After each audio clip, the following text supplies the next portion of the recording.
We did it. You did it. You survived however many days of your life, 6 days, 7 days, since version 3 of Breaking Change. And we got a whole new Breaking Change for you. It's the one that each change up till this point has been building up to, and that is the era of facial computing is here. Our Vision Pro, our Apple Vision Pro devices, to use Apple's preferred way to talk about this stuff, they showed up from the UPS man at 5:30 p.m. yesterday. We sat them down. We unboxed.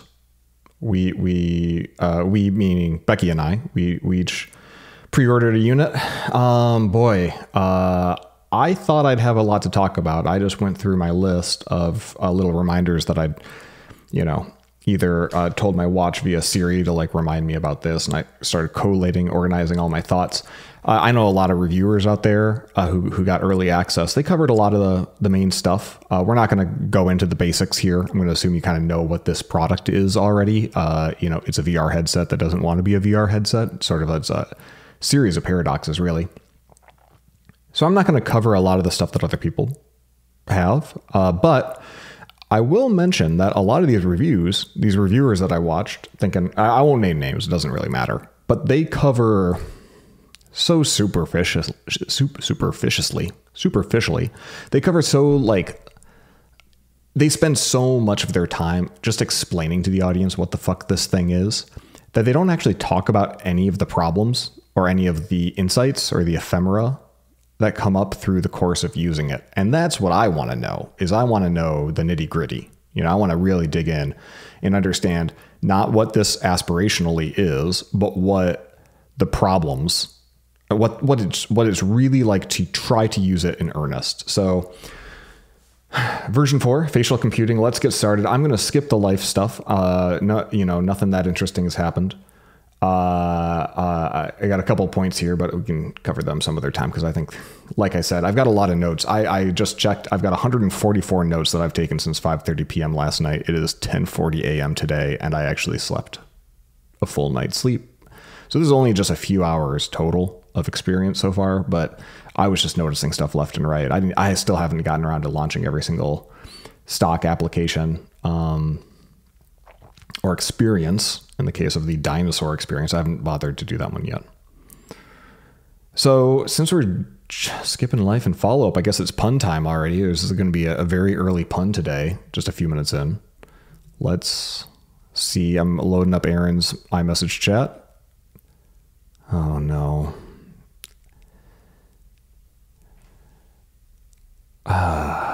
It's even got a parenthetical explanation of how I'm supposed to read it, because it's wordplay that only makes sense if you are reading it with your eyeballs, which I guess is appropriate given the content of the day. It says, "Are you enjoying Vision Pro?" Where R. Oh wait, no, he says read it as AR. Well, fuck that up. He even gave me pronunciation guidelines and I read them incorrectly. AR, you enjoying Vision Pro? AR. You enjoying Vision Pro. So for that one, you'd really have to be thinking about like, what would that look like on paper? Man, these are he's not sending his best. All right. I'm going to copy this. Boy, AR, are you in? Ugh. All right. I'm going to call that the worst one that we've had and just move right along. So February 3rd, 2024, version 4, AR, you enjoying Vision Pro. Sorry, Aaron. There's always next time. All right. So what's my headline on this device? What is the Apple Vision Pro? I think it's clearly the future. And I feel even more strongly that way now, that it's clearly the future, because it is definitely not the present. It's coming in hot. It is not ready for prime time. And it's probably a good thing that Apple isn't going to make a whole lot of these or sell a whole lot of these. It's probably appropriate that they priced it the way that they did to not entice a lot of people to want to buy it right away. It's not to say it's not worth it. It's not to say I'm going to return mine. It's not to say it's bad. Like I said, I'm not going to cover the basics here today. I'm not going to review it against its competitors because it really doesn't have any competitors. Becky and I were talking this morning about how the Famicom, the Japanese version of the Nintendo Entertainment System, the NES, before 1985, the Famicom had cartridges and discs that could connect via a modem attachment and do things like banking and stock trading and horse betting in the real world. It was in an era of game systems, computers, game systems. And the idea was, well, let's see if we can get this game system and maybe like stack it up, ladder it up to be a computer. And that's what Meta is doing, right? With the Oculus acquisition and now the Meta Quest headsets. And you can see, I think they're learning the same thing Nintendo learned, which is it is really difficult to take a purpose-built game console and then make it into a general purpose computer. But the other way goes great. The Amiga was not designed to be a game system, but it was a very popular and successful one because as a general purpose computer, it was so powerful. And now even today, right, people build these huge gaming PCs, and like ostensibly the most PC that you can buy ends up being specialized for gaming because no one even needs that much beef with their computing anymore. And so you can see a path where Apple Vision Pro, by being so general purpose, quote unquote, spatial computing, so powerful relative to the competition, and not just in terms of horsepower, but in terms of optics and both. When I say optics, I suppose I mean both the micro OLED screens that you're looking at, as well as the cameras that it uses for pass-through video. It is attempting to do a different thing. And so there's not really competition. So it's not really worth comparing it to competition, although I might mention a few things that experientially will resonate if you've used other VR headsets before. And some of the terms of art here have been around in VR land for a long time. And I'll try to call those out and define them when I mention them. Instead, I'd like to measure the Apple Vision Pro against what Apple says it is, because Apple's marketing, it's sort of the wire. It's sort of like, if you come at the king, you best not miss. Apple's marketing never equivocates. It never says, hey, well, this is where we want to be, but right now we're here. It's like full floor in, this is what it is. This is what we do. Now, they won't say it has features that it doesn't have, but they are selling the vision of the Vision Pro, and they're not holding back. And so I'm going to measure it against that. I'm going to assume it's not a VR device. I'm not going to give it, points for the technical constraints that it's under, because Apple's not coming out and acting like there are any. Instead, if you measure it against what Apple says it is, then I think you have a much more interesting conversation than we're seeing in a lot of the reviews right now. And so, yeah, that's what you're getting here today. Because ultimately, if you just compare it to the competition, as if there were any, it blows it all out of the water. Do you want to know if this is the best VR headset ever, even if there's never going to be any like immersive games for it in the sort of way that there is on Steam VR? Yes, it blows it out of the water, but it is simultaneously not nearly good enough to deliver on the promise that Apple has. And that's, it's version 1. The Apple Watch Series 0, which I also purchased and used every day, was a terrible product. It didn't know what it was. It was full of features that have since been cut or de-emphasized. The features that we have come to love were half-baked: the fitness, the notifications, the health. It was slow as balls. It was the screen did not show up unless you very daintily turned your wrist up at just the right angle, so you couldn't even see what time it was. Siri barely worked. The networking was terribly slow. The Apple Watch Series 0 was a promise. It was an IOU for the Apple Watch Ultra 8 years later. So that's how I feel about it right now. I think the Apple Watch comparison is really strong with where this thing's at. Even the original iPhone, right? With no copy paste, no multitasking, no GPS, right? No video recording, right? The iPhone got there. It got a lot of this stuff, but version 1 of the iPhone was similarly constrained. Although I think there are ways in which the iPhone is successful that the Vision Pro, out the gate at least, with version 1.0.2 of the software, which is what I'm using, is not there. So I would summarize to say I have high aspirations for Vision OS and the Vision platform, but low expectations. As well as in terms of my use case, if all this is a screen sharing utility for my Mac, like a nice display for my Mac that I can angle my neck upward and just have sort of like a relaxed view, a neck neutral position, and a big old screen, so that I'm not hunched over a laptop, or I'm not, awkwardly like having to correct my posture at my desk all the time. I would use it just for that. So is it worth it for me? As long as it can do that, yes. So that's a low bar to clear. And that's why if you're going out and getting one of these expecting it to revolutionize everything, no, it is. So I say facial computing. It is an iPad on your face, and you got to reckon with that. And in some ways, it's even more iPad-y than the iPad. Like if you use the iPad for productivity instead of the Mac, because you like the idea of simplicity, but sometimes the animations and stuff frustrate you, this is going to be more that way than even the iPad is relative to the Mac. So let's talk a little bit about first launch experience. What's it like when you unbox this thing? And I would say that the unboxing experience is complicated. The box, people are saying the box is big. It is big, but it's not huge. It's, about twice the size of a headset. You open up the box, you see the headset. It's got this little sweater on its face. It's very cute. You pull that off, you rip the sweater off because who needs it? It's not by sweater. I mean, there's a jersey knit thing that sits on the front glass to protect the unnecessary screen that no one asked for.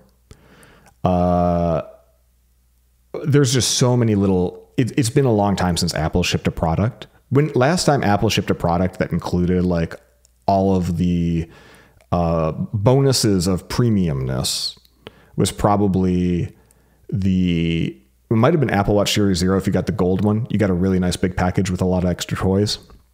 But for the normal people, probably the iPhone Edge that included a dock, right? And the headphones. And there was like a lot going on in that box. This is similar. This is even more so, right? Because you get the alternative light shield cushion in there. You get the alternative headband, the dual loop headband. You get a polishing cloth. There's just like a lot of doodads in the box. And so the thing that's changed from 2007 till today is now all of Apple stuff is trying to eschew plastic. And so there's those little like origami tabs to close these little paper structures and you peel it all off. And I was very careful to delicately not tear everything, put everything back in its place. Because if you don't put everything back in that box just the way it was as you're opening and removing pieces, it's never going to get back in that spot again, because it is a complicated pancake of stack of pancakes of little boxes. So yeah, that was interesting. It didn't feel any more premium than anything else. So it's definitely it's an Apple box. The knit strap that John Siracusa over at ATP has called it's like a catcher's mitt, because it kind of cradles the back of your head no matter what the shape is. And it's got a tensioning dial on the right side. It is, I told you last week it would be terrible, and I was right. It is having a horizontal strap hold a heavy thing in the front of your face is stupid. And Apple should have known it was stupid, but it looks really cool if you design a cool looking one. And that's what they went for. And the reason it's stupid, of course, is that because if you want to get a good fit with no light bleeding, you have to tighten the fuck out of it. And if you do that, now you've just created a lever where the fulcrum of the weight is in front of your nose. And so now all this weight is pulling your face down, which pulls it down, which makes you tighten it more. And so I saw Becky take hers off after a few minutes. And of course she had a red outline around her face. And this was 30 minutes after Aaron Patterson, Tenderlove, you may know him as the one who provides the puns on this program, had a big old red ring around his face. It's the wrong strap. And the fact that Apple shipped it is hubris, in my opinion, because it makes good marketing. And again, what are they doing here? They're selling the lowercase v vision of the platform in advertising right now. I would not be surprised if version 2 of this has a fundamentally different default strap. Once it's broken into the zeitgeist more. So yeah, it's bad.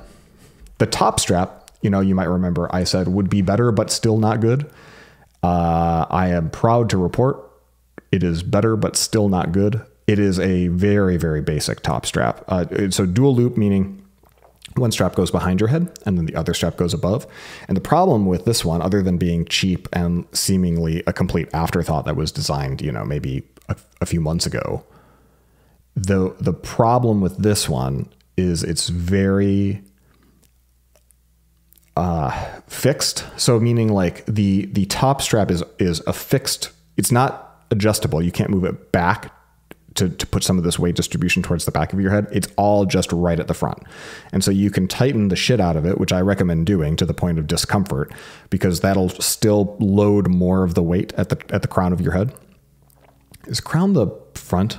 Is crown like right? I'm talking about like the right above forehead spot. And then you can tighten the back and get that just snug enough so it's not gonna go anywhere. The nice thing about it being lightweight and simple, at least, is that you can, it compresses a lot smaller than the other band does. So when you're just carrying the thing around, it's more compact, I suppose. You know, the downside, of course, with the design of having the audio pods stick out so far is that you open this thing and you see immediately it is smaller than just about every other VR headset, because other VR headsets are bulkier. They seal in more light with having kind of larger plastic enclosures. They just got more Fisher Price kind of plastic all over the place. This is a live, little, very cute piece of hardware that is, all of its slimness is sacrificed immediately by these immovable plastic audio pod and connectors for the straps that stick out like 2.5 inches. So I could totally throw this thing in the bottom pocket of my Tom bin that's like horizontal and have it be in its own dedicated pocket and probably be totally fine. But for the rigid plastic of those audio pods that stick out. So like it makes a much larger footprint than necessary. And other designs could have solved that. But again, version 1, Apple's not thinking about people actually traveling with this. Apple would probably prefer if you didn't. By the way, Monday, 2 days from now, I'm going to be on a plane with this thing where I'll be sure to let you know how that goes. Nilay Patel over The Verge, he said he kept coming back to the fact that whatever strap you use, it's going to mess up your hair. And he is right. I saw Becky with her ponytail, no ponytail, hair up, hair down. It's for somebody who's got a significant amount of hair. And I will say that among the target demo of middle-aged affluent people, there is a gender disparity in hair quantity. So the fact that Nilay and Becky are blessed with tons and tons of hair, yeah, that's a problem that they got. So I feel like I was actually kind of relieved. Like, finally, my receding hairline is paying off, because it was totally fine for me. Just throw it on, throw it off. My hair looks like shit either way. Check. It's great. Ultimately, when it comes to straps, though, whether I refer to this as a pod style strap, other people call them a halo strap, because there's it's like a halo. I assume because there's like a halo strip across the forehead above you. Bobo VR, which is a funny sounding name, they made a throwaway, like a halo strap that was kind of PSVR like for the Quest, and then the Quest 2, and now the Quest 3, and they've really iterated on it. It's a really nice strap. It feels premium. It distributes weight perfectly. It feels like this thing's not even on your head. I don't think they have any imminent plans of releasing a custom strap for Apple Vision. And the connectors are weird enough. Like, they're little tiny pill-shaped pieces of metal. There seems to be some magnetic component, because they really click in there pretty good. So I'm not sure if there's going to be an MFI, a made-for-eye program, made-for-Vision Pro program that Apple's going to release for custom straps. But I'm already thinking about, like, I want to just buy the latest Bobo VR adapter, or Bobo VR headset for Quest 2, sorry, and figure out if I can't 3D print something that'll click it into Vision Pro, because I know it'll feel so much better. So stay tuned. Hopefully some third-party ones come in and solve this problem because Apple's too proud to. In terms of the putting it on your face and setting it up, it came with enough charge that it just worked. But of course, you know, Becky, because we're setting up ours simultaneously, like at this point, pulls the battery out of the box and be like, oh, wow, there's this. She'd forgotten that you also have to be tethered to this very heavy brick. And it's not intuitive. First of all, how that you need to, but second and more importantly, how to click in the battery into the side of the headset. But once you do, it's a firm lock. It's not magnetic. You put it in, you twist it, and you make the dots line up. So she got there. Once you put that on, the battery has enough charge that, of course, you can do the initial setup. The thing will boot. The setup for me was simple. It was great. It was like, hey, you know, hold the crown. We'll use these motors to spread these eye lenses way far apart because you got a big head. And of what I remember of it, it was, you know, kind of fun. It felt like target practice. The asking you, hey, look at all these 8 dots in a circle, and then click your fingers together to kind of, you know, practice the game of selecting with your eyes and fingers. And that went great for me. The pass-through video looked solid. There was no screen door effect. Clearly, it's a good display. I've got really good vision. I'm very fortunate still to have pretty good vision. I can see screen door effect, meaning like the little tiny black lines horizontally and vertically between each pixel. Not that you're actually seeing, you wouldn't see that with a naked eye, but these lenses have a magnifying effect. And so you're really like, it's like you've got a loop or a magnifying glass over the display is how you're actually experiencing it, because they're so tiny. They're like postage stamp size displays. And so for almost every other headset, I can see these quote unquote screen door of pixels, and I can't in Vision Pro, and that's really nice.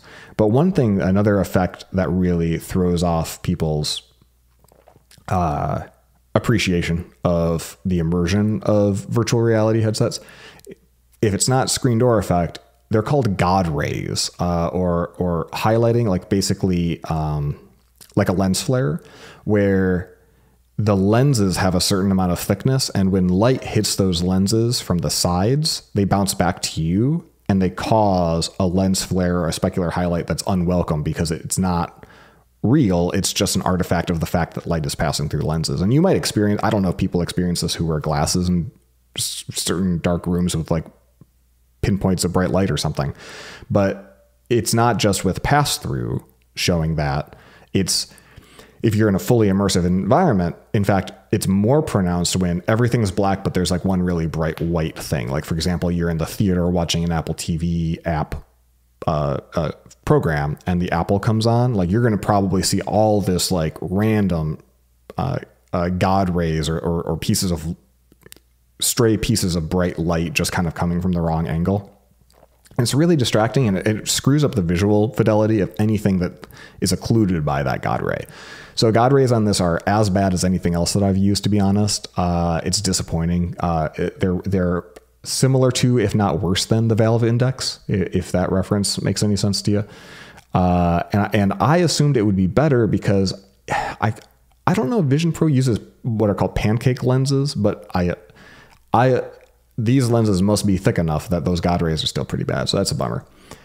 Well, anyway, while I was having a good time setting stuff up, Becky's phone failed halfway through. You do the thing. It's basically just like setting up an AirPods or a HomePod now. You have to pair with, I think you have to pair with a phone or an iPad. There's no choice.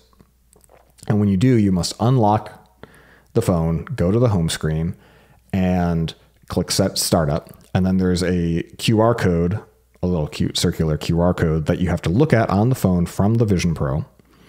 And I did it. It was fine. Becky really struggled to get the phone unlocked, get it to show up. It wasn't showing up. When it finally did show up, she did it. She got to the next screen, and then the phone immediately went to sleep and stopped doing the thing. And so that resulted in it requiring her to do a manual login. And the manual login, of course, was really difficult because she hadn't even put in her prescription lenses yet, which, again, we probably should have done first. So we popped off the headset, put in her prescription lenses, got the manual login going. Then there was a video about how to click, you know, like a tutorial, like, hey, everyone, here's how you use this fucking thing. You know, you look at stuff and then you pinch your fingers together and then that's how you click. And it detected prescription lenses. It says, hey, do you want to use these or not?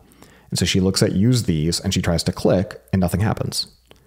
And she's kind of getting increasingly frustrated because I'm telling her like, no, don't poke at it. Because she was doing that too. I could see.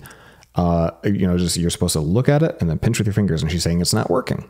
And I realized what had happened was that the order of things got fucked up somehow, where the prescription lenses were in, but maybe it's because we put them in later. She'd seen the video teaching her how to click, but because of where that wizard is in the first launch experience workflow, there was the clicking hadn't been activated yet. So like the whatever subsystem actually is looking at your eyes and letting you click, that wasn't active yet. The only way for her to proceed would have been to click the digital crown in, but nothing was telling her that to like hit the button. In fact, as time passed and she kept pinching with no effect, the voiceover would start to kick in as if there was an accessibility issue and she couldn't see stuff. So then voiceover is talking quite loudly in our room. And the thing about it is to dismiss voiceover, you have to click in the crown again. So now she's clicking in the crown to dismiss voiceover, but we just, you know, muscle memory says, okay, well, that's the thing to dismiss this annoying sound. And clicking it again, dismissed it again, you know, when it came back. But only the only path through the eye of the needle here was she had to think, oh, I need to click the digital crown to confirm that I want to enable these prescription lenses during the 5 seconds between voiceover assistive help chiming in, which is just absurd. But she got there. And for me, it was agonizing because I'm trying not to snap or anything. I think I know what's right. And of course, I don't know shit. But I'm trying to help, but I can't because I can't see what she's seeing because there's no way in that early in the tutorial to like set up AirPlay to an Apple TV or something. So that sucked. And then because her iPhone had shit the bed on the setup, even though she'd manually signed into iCloud to activate the device, even then iCloud was never activated, never signed into after launch. So I just did that this morning when I noticed that she was signed out because she said, oh, I wanted to go and check my pictures and my pictures aren't here. And sure enough, that nothing was there because her iCloud wasn't signed in. So terrible first launch experience for her. Adding to that, personas. You know, personas are Apple's euphemism for a video gamey 3D rendered version of your head and top of torso that is constructed by scanning your face from some different angles and then from monitoring what your face muscles are doing and your eyes are doing while you have the headset on to create a 3D version of you that is whose responsibility or role in the operating system is primarily to participate as you when you're doing some kind of video chat. Because there's not a camera inside that could actually just be just your eyes. That would be creepy. Also, you know, you're not particularly like evenly illuminated, so it couldn't really just be a camera feed of your eyes. And since there's not some drone flying in front of your head, it can't just take a photo of you or video of you with the headset on. So if you're going to do video chat, and that's sort of table stakes now for any sort of real computing platform, this is kind of the only path they could have taken. And it must have been the only path they could have taken because these things are so bad. They're very impressive, but very bad. Yeah, so they're demoralizing. They're creepy. They're overwhelming. And then that passes after a while and they just become hilarious. I like Becky's line talking about personas after her first experience. She said, you know, it's both too real and not real enough. It's very uncanny valley, of course, a very polar express. Aaron called me with FaceTime and I had a normal flat FaceTime with him while he was his persona. And I put that up on YouTube yesterday because it's so ridiculous.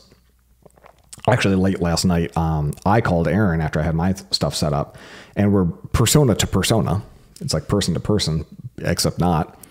we had a real fun chat where he shared a screen, or we're fighting through different aspects of the system together, talking through. Our faces are fucking up. Like my head is way behind. Yeah. Way in front of my torso. So like at a weird angle, like my whole, like something about my scan really screwed up.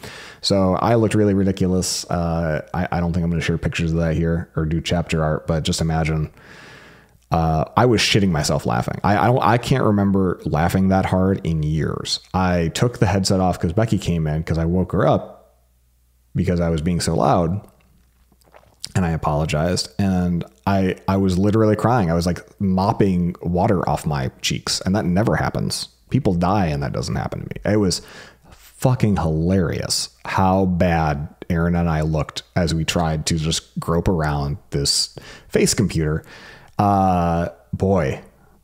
Yeah, so that's Personas. The only other first launch or setup sort of thing that I want to reflect on it, and it's another Aaron versus me contrast. Aaron uses iCloud keychain for everything, including TOTP, 2FA, multi-factor auth codes. And if you do that, you're going to have a good time. If you use 1Password, you're not going to have a great time, because first of all, you have to download the 1Password iPad app. There's not a Vision Pro app yet.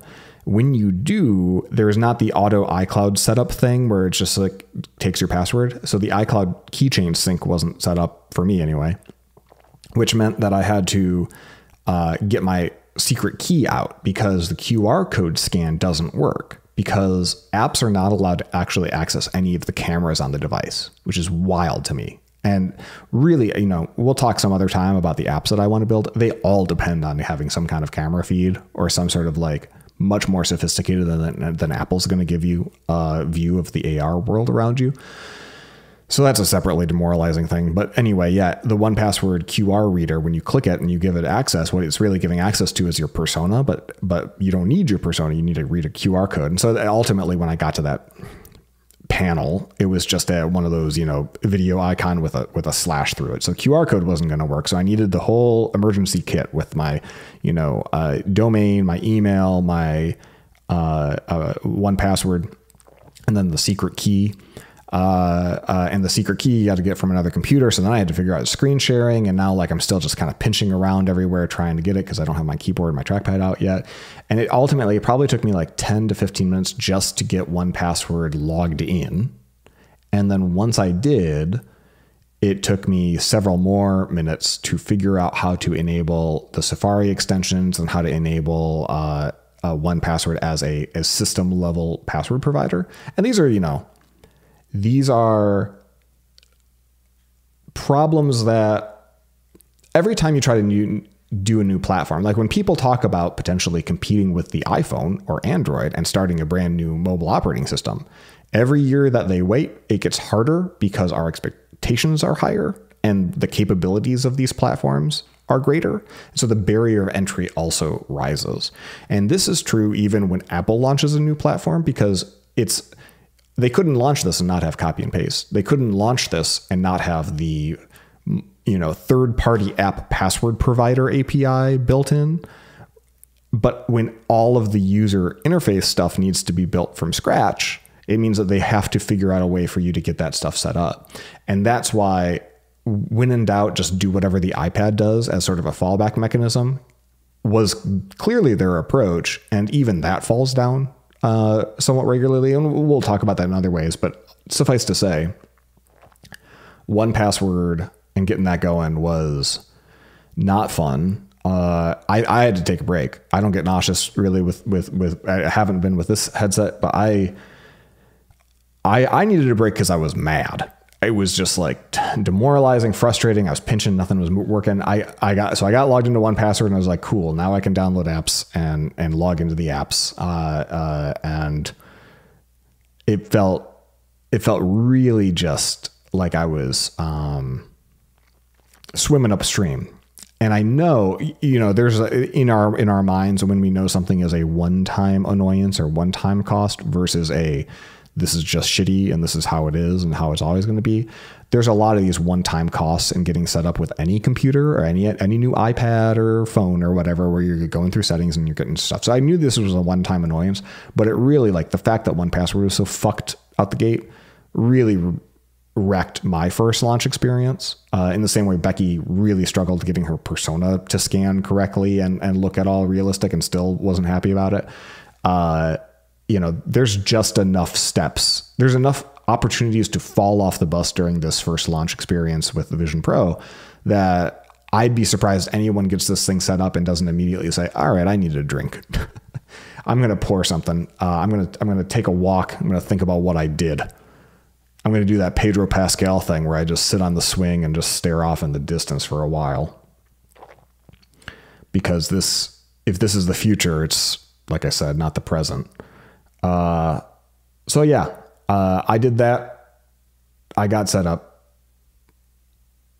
and I live to tell about it. So moving right along, we should talk about navigation and the kind of interaction model that Vision Pro has you use. So it's all about eyes and fingers. You've probably seen that retina tracking or eye tracking of your eyes, and what you're looking at is it's the equivalent of the mouse, right? It's you hover over stuff by gazing at it, and then you click stuff by tapping your fingers together.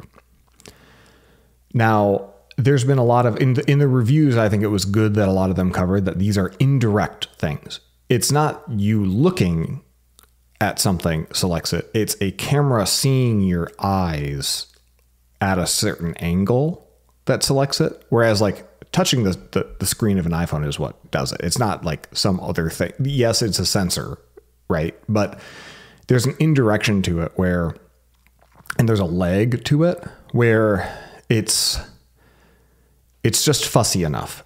It doesn't feel like I'm thinking this and then I click it. It's just I'm looking at it, and the more intently I look, it usually hits there, but like it might be off or it might just not see it.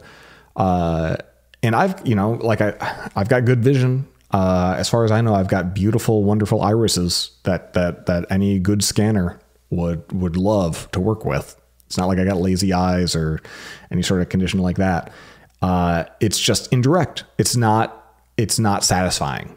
And clicking with your fingers, pinching your two fingers together. I've used gesture-based controls in all kinds of systems over the years, in different contexts, including the Quest 2 introduced a gesture-like control, and I find it icky to tap against myself, skin to skin.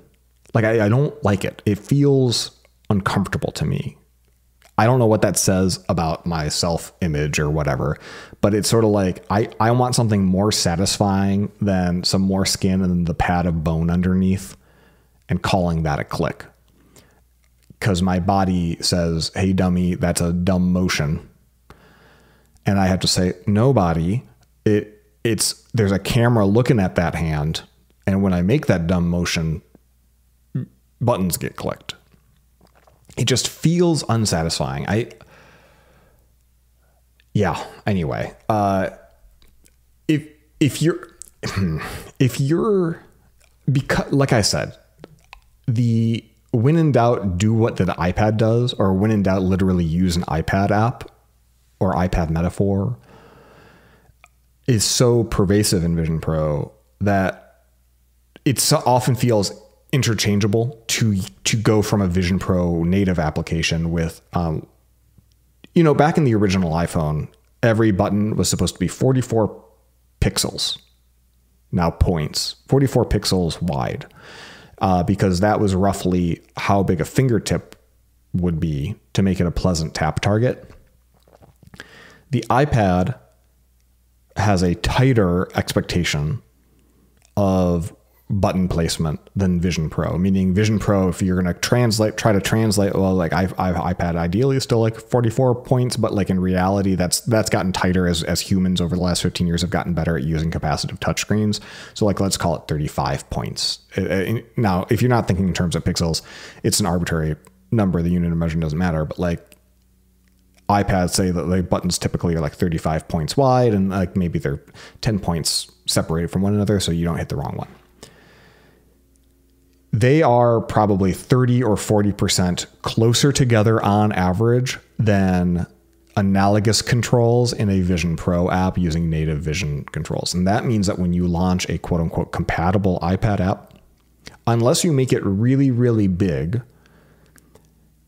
the likelihood that you're going to look at the right thing, tap your fingers together, and have the right button or the right link click is lower on the iPad compatible app than the Vision Pro app. And so if I was an app developer and I had an iPad app, I would go through just the very basic step of compiling for Vision Pro and getting those native controls and doing nothing else just to make the app more usable. And we'll talk about one example, an app like that later when we get to the mailbag, I think.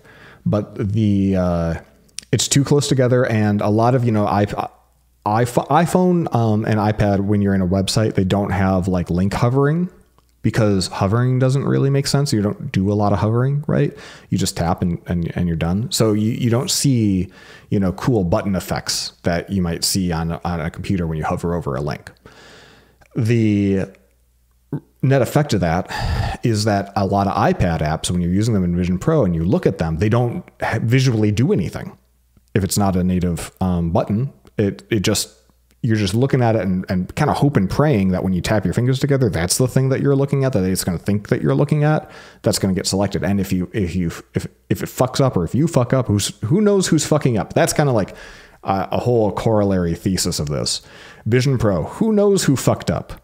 Was it me? Was it my eyes? Was it my fingers? Was it your camera of my fingers, or was it your camera of my eyes? There's so many. Was it the software, right? Something frozen. So using iPad apps is really frustrating. And the 1Password app that I was just talking about is an iPad app. And so I would click the wrong thing accidentally because I couldn't see a hover state to confirm before I clicked. And then, oh shit, now you're down the wrong path in the tree of the wizard, the sign-in wizard. If you want to get out of it, there's a little itty bitty arrow chevron pointing to the left in the top left corner of this window, which is going to be separately hard for you to click. And that's just like it is exhausting when the computer does the wrong thing. It is exhausting when you are willing it to do one thing and it does another thing. And this is true of all computers for the longest time. Maybe it's just me, but I feel like my eyes miss a lot. Or it misses my eyes a lot. Again, I don't know whether to be using passive voice because I don't know whose fault it is. If you're used to going fast in your computing environments, you're going to have a fucking bad time working with eyes and fingers here. My eyes dart around a lot, apparently. They're constantly back and forth. They're right on the border between touch targets, such that like if I'm typing into one thing, very often I'll just like see the hover state of two controls next to each other, just kind of like dart back and forth like rapidly. There's not like a debounce effect where like, Apple, the operating system might like want to slow that down to like not spaz out, but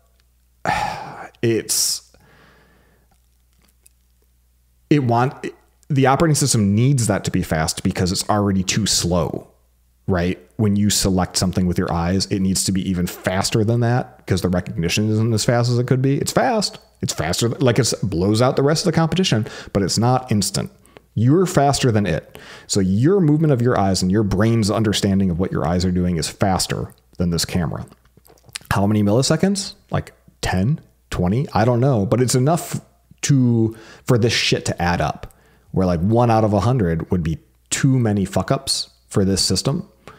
And I would kill for 1 out of 100 because what happens is I'll look at a thing, I'll click my fingers, and then I'll look to the next thing, and then the click will register on the next thing. And so now I click to I'll click to wherever the next thing is, which is now what, the screen prior or whatever. It's difficult to convey this, but it's a sequencing issue. If you were to look at a link and then you were to click a mouse and then you were to go and move and click on another thing or hover over another button, but then like there's a 2-second lag on that first click getting registered and it actually clicks the second thing, like you would stop using your computer. And that's how this feels. So I can't help but be frustrated because if to use this system well, you have to slow down, way down. You have to look at the button. You have to see the hover state. And granted, even in the Vision Pro stuff, even the built-in shit, there's often no hover state, or the hover state is so subtle you can't tell. It's like light gray on white background. Oh, cool. Yeah. Okay. All right. Everybody know. Clip. And then you're there, and then you tap the thing. And I just feel like it feels like having to slam on the brakes when a yellow light turns red. You know, like it feels so, you feel decelerating, which the sensation of deceleration when I'm using a computer is why I care so much about feedback loops, because that sense of deceleration is demotivating. It's frustrating, and it distracts and derails my train of thought. So that's not going to fly. It's just not a good. Can it be better? Yes. But can it be as good as it needs to be without drilling a hole into your brain and reading your neurons? Like, I don't know. Hopefully the drilling part isn't necessary, but I think that the end game here is definitely going to be some sort of brainwave reading dingus that is part of a future version of this. Is that 5 years from now, 10 years from now? I don't know. Like, there's already been a lot of interesting breakthroughs on brain link kind of stuff, but this is Nilay Patel again. He was calling it like he feels like some of this stuff might be a dead end. I don't think it's a dead end. I just think this isn't ready yet. So you're not, you know, it's frustrating when you're not clicking.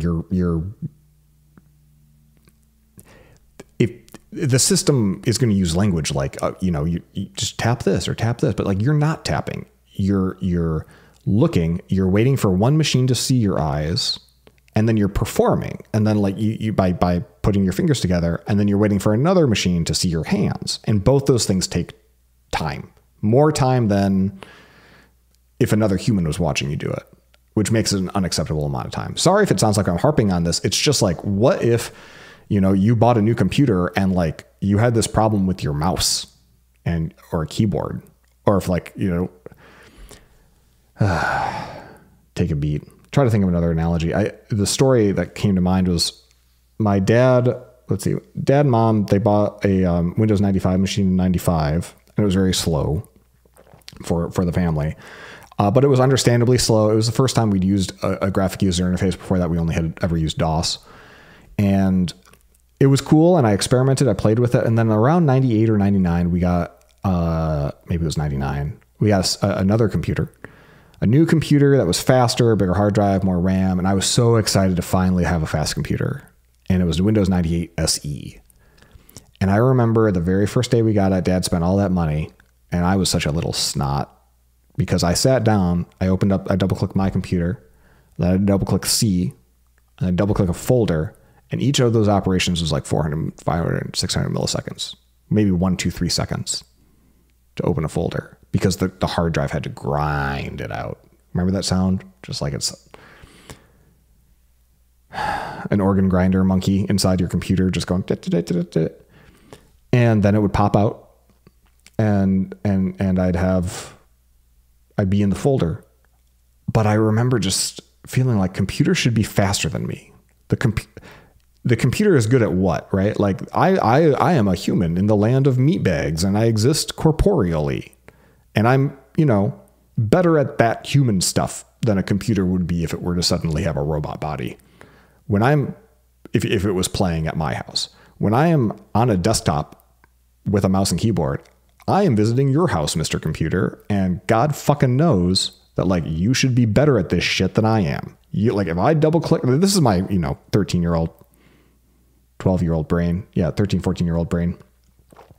Like it just intuited for me that like, if I double click a thing and I'm waiting, like the computer fucked up or somebody who made the computer fucked up, like this is not my fault. This is your fault. And I got angry, like irritated, not like rabid or something, but irritated. I'll never forget, because like dad was in the room and he was like, well, Jesus Christ, I spent all this money, you asshole, you know, kind of reaction. Totally fair. And I was like, Dad, it's not you. This is good. This is the best. It's just not good enough. That is almost too on point for how I feel about where the Vision Pro is right now. This is going to be so awesome in 15, 20 years. And I have a healthy impatience for that, because it's just like, it's not even close yet. Seriously, like, God, the finger, can't get over the skin on skin thing being so uncomfortable when you pinchy pinch. I would pay $100 for Bluetooth castanets. You know, that little like clickety clackety musical accoutrement that you just click and then have it work 100% of the time. I would love to just have two thimbles that you clank together and have that be wired in over Bluetooth, somehow wired in wireless over Bluetooth, so that you could just reliably click, just like you can click on a mouse, because that would be faster. It would be more reliable, and you'd have some tactile feedback, and you don't have any of that with the current system. Hell, you know, even if it's not Bluetooth, I paid $10 just for fucking two pieces of plastic to clash together, because the feeling of just constantly like tapping your fingers together is fine. Don't get me wrong. Like, and you can kind of, you know, you can adjust it, right? You're performing for a camera, so you don't have to actually push hard. But when it fucks up and when it doesn't read it right, when it just doesn't register the click, then you're gonna tap your fingers harder. You know, just like you.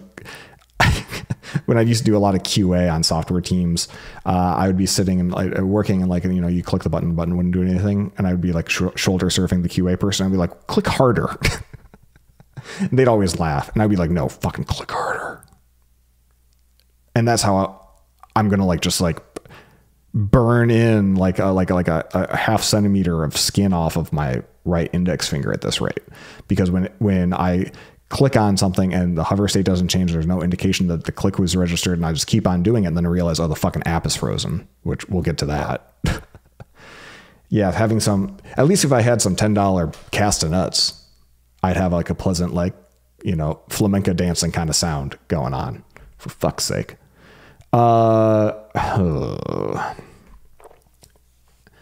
Let's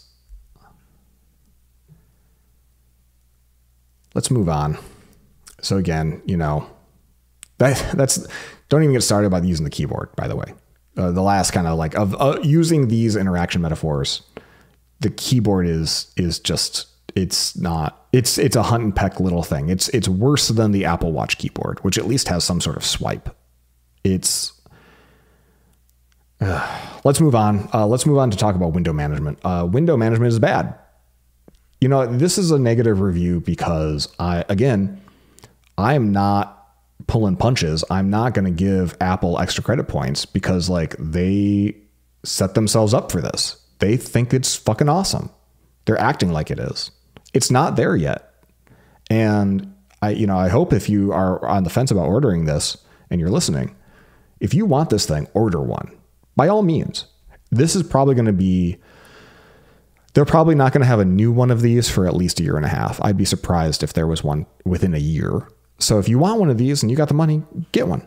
I'm going to probably keep mine. I'm just disappointed that they're not selling the Vision, and or they're selling the Vision, but they're not selling, God damn it, you know what I mean. So window management is bad because there are so few mechanisms that you as the user have to manage them. If you open up multiple apps naively, you can bring up the home screen. Since I mentioned keyboards, if you have a physical keyboard, you can hit Command H. But if you don't, you can hit the crown button and bring up the home overlay or whatever they call it. It's not a screen because you can still see stuff behind it. And when you launch something, it doesn't remove the other stuff. It just plops that window in front of you. So if you just crown app, you'll have three apps all kind of stacked on top of each other, which is reminiscent, right, of having three applications in macOS stacked on top of each other. The difference here is there's no command tab. There's no way to switch between those apps, but to go through and look at their little, like at the bottom bar, just like on an iPhone, pinch the bottom bar indicator and then drag it to the side or drag it up or drag it to the left. And so you carefully now are dragging all these forward and back and moving them around. And because there's no command tab equivalent, there's no app switcher, when they're all in the same space, you end up then with a kind of like tons of windows around you.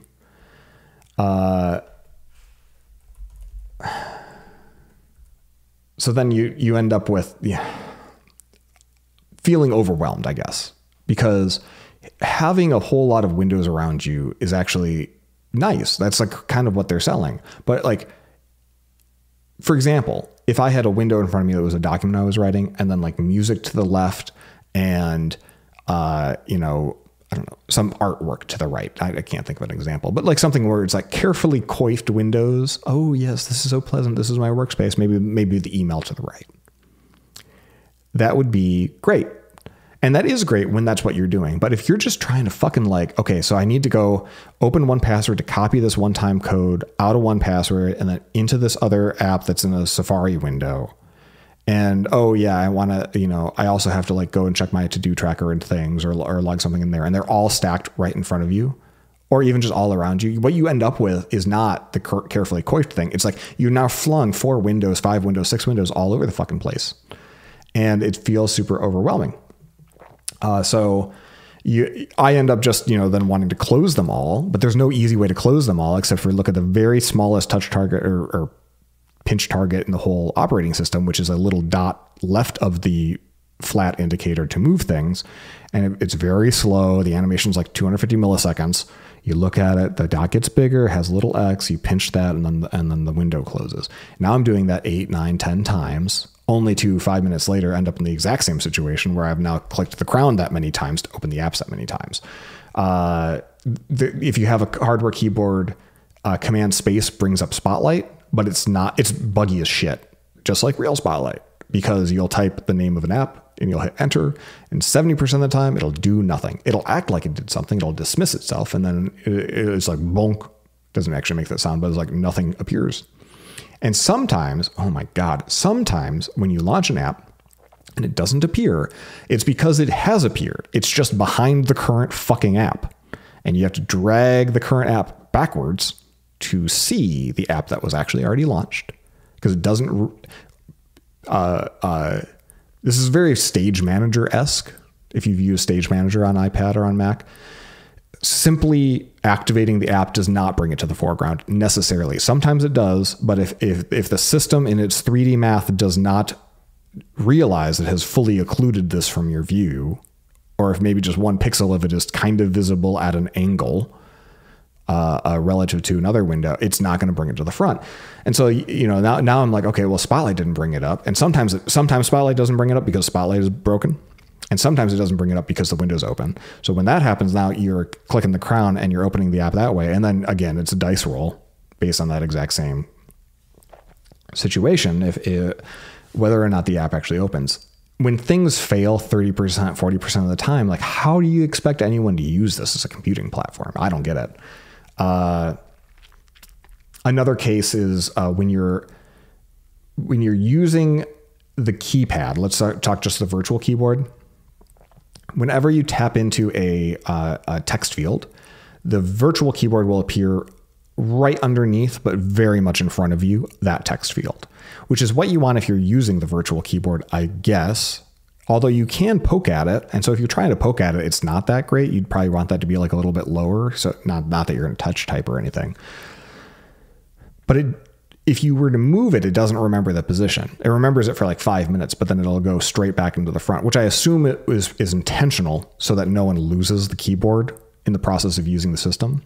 But it has all of these like unintended consequences where, for example, I was trying to AirPlay from my headset to the TV to show Becky what I was doing. And a pin code comes up on the TV, and I ask Becky what the pin is. And the pin UI comes up in front of me, and so I'm poking the 4 digits, and there's no enter or confirm button on that pin because it's just a keyboard. The confirm button is on a panel behind the keypad that is no longer visible to me that says OK, cancel. And to see it, I can't even move the fucking keypad because there's no visual dingus underneath it, because it's like in a modal mode. So it's like having a modal dialog in front of a window, and then you're not able to actually get behind it to click the OK button underneath it to activate AirPlay.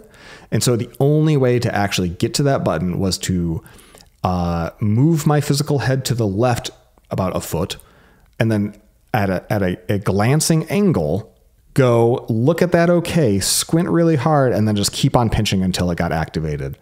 And it took 3 tries of that, because each of the previous tries I'd hit the cancel button or it had timed out and I had to do it all fucking over again. So that's pretty cool. So that the keyboard pops up right in front of the action and doesn't give you a way to hit OK confirm like the iOS keyboard does in obvious cases. In fact, that little virtual keyboard will keep popping up even if you're using a hardware keyboard. So if you've got a hardware keyboard and you're typing, every time you select a typable thing and you start typing, that little virtual keyboard will appear. It'll just be shrunk down to just show typing suggestions. And once in a while, it's smart enough to actually put those suggestions down right above the keyboard. And when it does that, it's very cute. It's like, oh, look at that. It's just like an iPad or whatever. It's like, oh yeah, I got like my little typing suggestions. I can see what I'm typing down there. But most of the time, what fucking happens is it just like bump right in the direct field of view. And now because there's no virtual keyboard, it'll actually just put those suggestions right over the, like overlaid on top of whatever text input you're actually filling. And so now you have to like now take your hands off the keyboard to pinch that thing to fling it out of the way so that you can just type. And now you've flung the thing away and it's just going to be over there now. And then about 30 seconds to 2 minutes later, it'll sit over there for about that long. And then after that timeout occurs, the next thing you try to select for text entry, that fucking little virtual thing just pops up again. And it's a nice to have if you've got a hardware keyboard. You probably don't need the autocomplete, because every time you're going to use it, you need to take your hands off the keyboard to go and pinch at it. Speaking of keyboards and mice, I bought a Artec, like a really nice Bluetooth keyboard. There's great reviews on Amazon, some random third party. And it's got a keyboard and it's got a trackpad. It's all Bluetooth. It's a combined unit. I paired it, and then I got an immediate error message from the operating system saying, hey, your mouse isn't supported. Mice aren't supported in Vision OS. And first of all, it's not a mouse, it's a trackpad. It's not Apple's trackpad, but from Apple's perspective, I later learned that the only trackpad that works is the 2nd generation Magic trackpad. And not only that, there's been... Okay, so if you're actually buying this is important to know. There's been 2 versions of the 2nd generation Magic trackpad. There's one that was sold up until 2021, May 2021. That was when the M1 iMac came out. I've got 2 of those, and neither of them will pair with the Vision Pro. The one that came out after 2021, like with the M1 iMac, slightly more curved shape, that one will work with the Vision Pro. And that is the only trackpad that works. No other trackpads work, and mice don't work. Why don't mice work? I don't fucking know. Like it's just like iPad. You're just dragging around the little, like, you know, beach ball sized don't call it a mouse cursor indicator around. And maybe they're trying to sell excess inventory of Magic trackpads. That's the only thing I can think. It's not like there's extra hardware in there that makes it better. In fact, mice work because if you're doing the Mac screen sharing and you're looking at the Mac and you have a mouse attached, like in my case, this trackpad that the system was reporting was a mouse, that works fine. And you can see the mouse cursor moving around. And it's actually more frustrating because here, like I was having issues where like last night, like it wasn't successfully point and clicking with the eyes and the fingers. So then I started up screen sharing just so I could use the trackpad on the keyboard to have a pointer that worked, which is not what they want, of course. So I just literally stole Becky's M1 iMac trackpad this morning, and suddenly it was like the gates swung open and this thing was a usable platform for me because I could stop trying to make the finger tapping, pinching a thing and just use the trackpad. So that was miserable. I really hope they loosen up whatever that requirement is and just, you know, get off it and let you use a mouse. I don't know why it works on screen sharing and not everything else. I don't know what they're trying to accomplish. It just feels like this is the end game of a lot of different Apple motifs over the last decade. And they don't really like mice. And so why support them if long term they don't think that mice are going to be a thing? And they haven't liked mice for a long time, so I don't know. So I guess you just need to, like, I bought the 12 South Magic Bridge this morning, begrudgingly, and yet another Magic Keyboard to fit into it, because the Magic Bridge is just a dumb piece of plastic product that you can put the trackpad on one side and the keyboard on the other, and that way have it on your lap. Because ultimately what I want to be able to do with this device, why am I buying it? I've got a beautiful Mac Studio at a desk that I struggle to sit at, because from posture perspective and chair and all that, I'd much rather be in a reclined position. So I want to screen share from across the room, which is networking wise possible. But now I need to have, this particular combination keyboard trackpad. So I'm getting the Magic Bridge to kind of glue them together so that they can be one kind of firm unit. So much for giving up on Lightning, by the way, because now I need 2 more fucking things that charge on Lightning in my life. So that's great. Probably not going to travel with it, at least, because I'll have a MacBook and that has a keyboard and a trackpad on it, and those are already adhered to one another. So I have no reason to travel with that unless I'm trying to go MacBookless. But so far, my experience tells me like it's going to be a while until Vision Pro is ready to be used for real computer stuff solo without in the absence of also having a MacBook with you.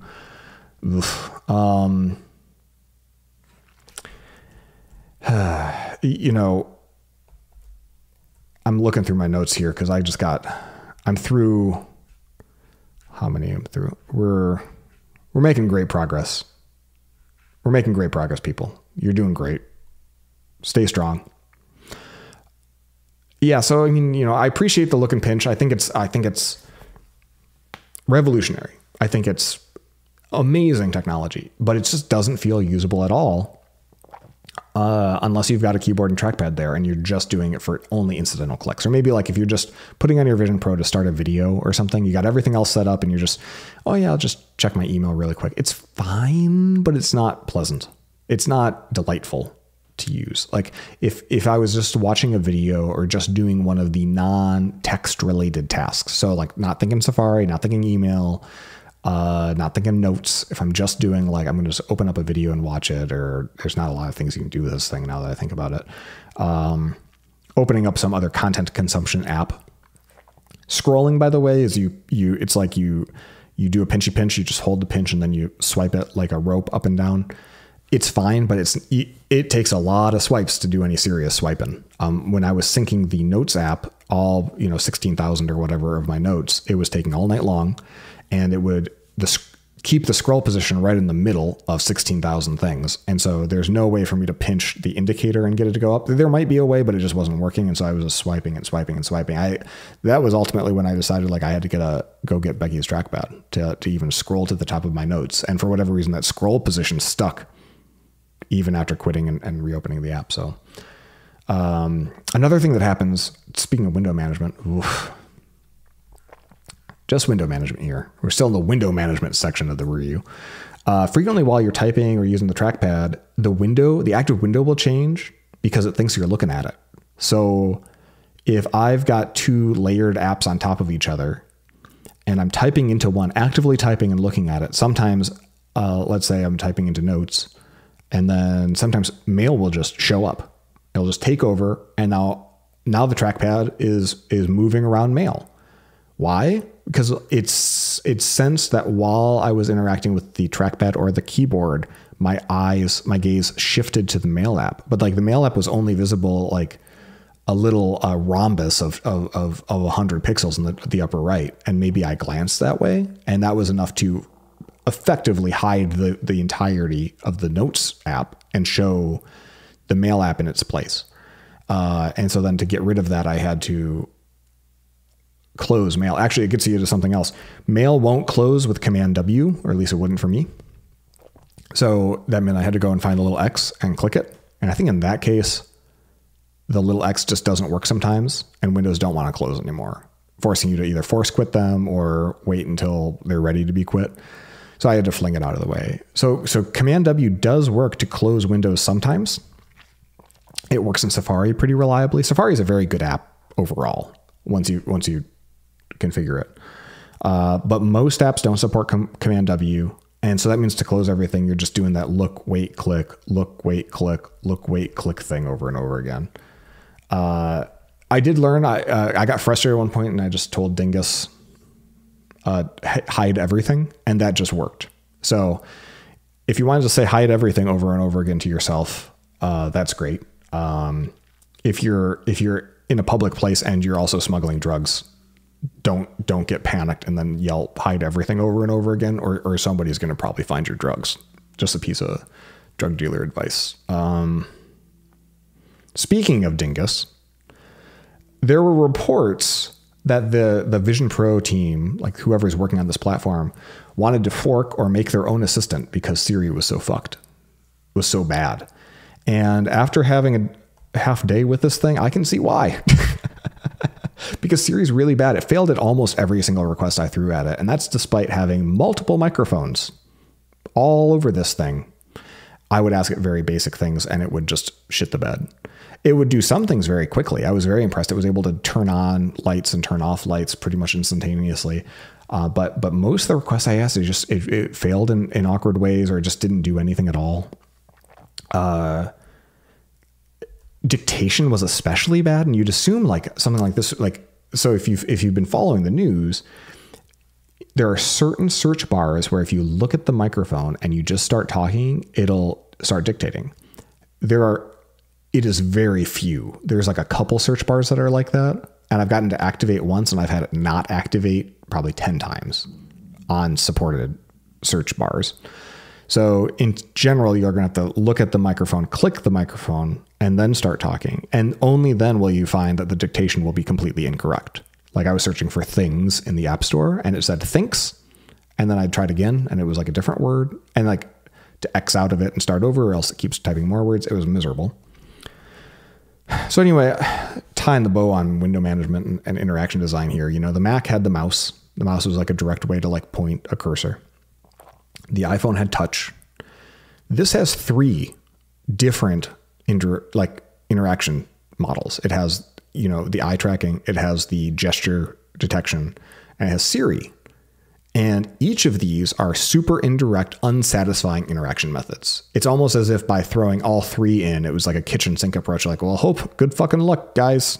Hope one of these works for you. But it's, the sum is less than their parts. In fact, they're so bad in aggregate that you have to pull out a physical trackpad just to get something kind of like a mouse pointer back to compensate. And now we're at 4 different interaction methods. And when you think of it, it's like this operating system is brand new. The UI is brand new. It can't handle the fact that like, oh, a user might be looking at a different thing than they're pinching on, than that they're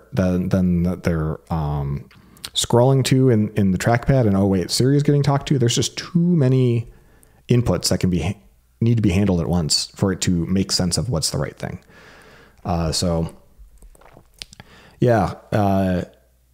Window management is not ideal. And this is all, I haven't even mentioned the fact, like there's just no Command Tab. I would kill for Command Tab, or for Command Space Bar, which opens up Search or Spotlight to like work reliably as a launcher to like rapidly switch between apps. That would be wonderful, but there's nothing else. There's not like a mission control. There's not like a way to like, hey, just explode all my windows all over the place. Like there will be at some point, and it's going to make a great demo. But for today, window management is sort of YMMV. So be prepared. Let's talk a little bit about the operating system and its design. There's just a handful of things that don't fall up into the bucket of overall interaction that are worth pointing out. One is, I've mentioned animation speed a couple times. If the very slow animations on iPad, like when you switch between apps, they've shortened them and given you an opportunity to remove some of them over time. But if those frustrated you, if you remember, like, man, it's just like every time I click, I have to wait for the screen to update. Again, you're waiting on the computer. Buckle up. Because Vision OS is a lot of that sort of affordance. It feels very like similar to iPhone OS 1.0 through iOS 6. There's there's no, you know, rich Corinthian leather or poker felt table texturing, but there's a lot of affordancy animation that if people were really using this for work, there wouldn't be. And so you may feel slowed down by the amount of animation going on. Another thing that those interaction frictions, points of friction, the speed of animations, for example, they really point out how just mapping on iPad metaphors to this platform is not great, because as long as it is painful to look and click at something, I guess if it's painful to use the primary like interface mechanism, it kind of like doesn't matter how you design the user interface, you're gonna have a bad fucking time. So I don't think this is the fault necessarily of the person who made the settings app, which is otherwise fine. It's really, this is more fundamental. There's like at a lower level in the system, the failure is that the eye tracking and the finger tracking isn't good enough. But iMessage in the cloud is not turned on by default. So both Aaron and Becky had texted me or told me, my iMessages aren't there. And I said to each, well, iMessage on the cloud, it has to be enabled on each device that you open. I think probably because like it's so much data for a lot of people that they'd rather not sign up to start downloading that right away. So you have, here's what you have to click to get that. You have to click the crown to open the settings app. From the settings app, you have to scroll up to the top left or look there, click. And that top left is like your face, your name. Then you got on the right pane, you have to click iCloud. And then the iCloud will have a couple of apps, but not that one. And you have to click show apps. I'm doing this from memory now because I had to do it twice. And then you scroll down to messages and you click messages. And then when you've clicked into messages, then you have to successfully click a Boolean toggle for iMessage in the cloud. And that took me probably about 2 minutes and probably about 25 clicks to make the 10 successful clicks that I needed. When you factor in misclicks, that forced me to go and click back somewhere. So it felt like fucking work. So yeah, it's not the operating system's fault per se. It's just like deep hierarchies like that are going to be infuriating when, if you think of it like a tree, right? And a tree has branches, and every step you take down from the tree, like in the diagram, if every step has a 30% chance of going down the wrong fucking path in the tree and then you have to backtrack, like just do the math on it. Like you're going to spend a lot of your time backtracking, and all that is waste. And all of it is waste that we don't have to incur when we're using other platforms. So how is this better, Apple, right? You're selling me this vision that says that this is better. And as long as that stuff doesn't work great, it's not.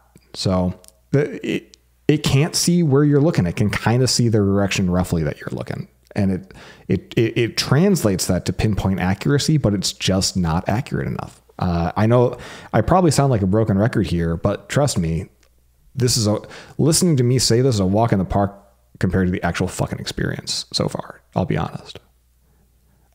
Again, I'm not going to return it. This is me endorsing the product. I think this is fantastic. I think it's going to go places. It's just not today. God only knows at WWDC, they're going to announce a beta that's going to be like marginally improved. And I'm going to be installing that beta on day fucking one. I'll tell you what. Deep breaths. Okay. You know, you remember back in iOS 13, this is what, 2019?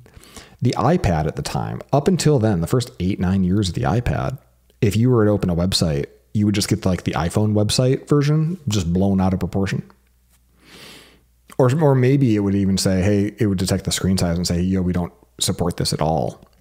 Stuff like Google Docs just didn't work from iPad Safari, while their app was similarly terrible and continues to be terrible. So Apple's solution to this was to trick everyone into thinking that the iPad was a Mac by replacing the user agent string from being iPhone-like to reporting that it was a Mac Intel platform. And this had an immediate effect of all of the web that was gated away from you was suddenly available to you if you were an iPad user. Feels like They did that again here with iPad, where no system, no existing apps or no existing websites are going to know what a Vision Pro is. So we will just report it as an iPad. It'll identify as an iPad everywhere. So it's like one layer deep in platform inception. So everything's just an iPad app. So, when you sign into your Google apps, it'll say, hey, Justin, finish setting up your Apple iPad device with the latest Google apps. And it's kind of funny, right? And this is just a piece of text or whatever. But when you consider the fact that this is a very small niche platform, I suspect that a lot of these other businesses' apps aren't going to necessarily do anything that's vision specific for a while, which means this is a point of friction that if you live in Vision World, you're going to have to deal with for a while. And even if you are an app developer, if you're a web developer, Apple doesn't want people to discriminate against the Vision Pro. So I'm not even sure how easy it'll be to detect that your users are using the Vision Pro. In fact, I'm sure it is doing stuff to obfuscate hover states, like probably not firing JavaScript events when you hover over things so as to not give away users' gaze information to see where they're staring, right? You could imagine a website just having seemingly no-op JavaScript hover action responders everywhere in order to build a map of where are they looking, just like you might with a cursor. Apple's forbidding that. So, and the way they're probably accomplishing that is reducing the number of JavaScript events that it triggers, which means that for web developers, it's going to make it harder to make good web apps on the Vision Pro for the sake of privacy.